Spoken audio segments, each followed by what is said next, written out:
হরে হরে মহাদেব। শ্রাবণ মাসের প্রথম সোমবারে ছোট্ট একটা পুজো ব্লগ নিয়ে তোমাদের সাথে চলে এলাম শেয়ার করতে। সকাল সকাল ঘুম থেকে উঠে স্নান করে নিয়েছি। স্নান করে দেখো শুদ্ধ বস্ত্র পরে নিয়েছি। আর আগের দিন দেখো মেহেন্দি পরেছিলাম, তার রংটা কি সুন্দরই না এসেছে। এরপর দেখো ঠাকুর ঘরে গিয়ে সমস্ত কিছু আমি রেডি করে নিয়েছি। এরপর একটা ঘিয়ের প্রদীপ জ্বালিয়ে নিলাম।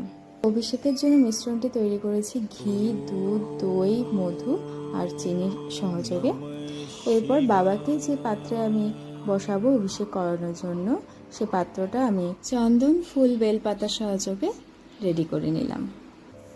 এরপর দেখো অভিষেক করে নিলাম। অভিষেক করে আমি অগরু মিশ্রিত জল দিয়ে বাবাকে পরিষ্কার করে নিলাম।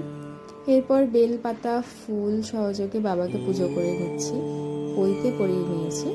এরপর একে একে বাবাকে ফল নিবেদন করেছি, মিষ্টান্ন নিবেদন করেছি এবং জলও নিবেদন করেছি।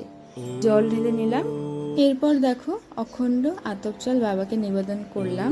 বলা হয় অখণ্ড আতপ চাল বাবাকে নিবেদন করলে মনের সকল বাসনা পূরণ হয়।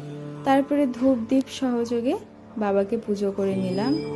এরপর বাবার কাছে পুজোর ভুল ত্রুটি ক্ষমা প্রার্থনা করে প্রণাম সহযোগে আজকের ভিডিও আমি এখানে সমাপ্ত করলাম।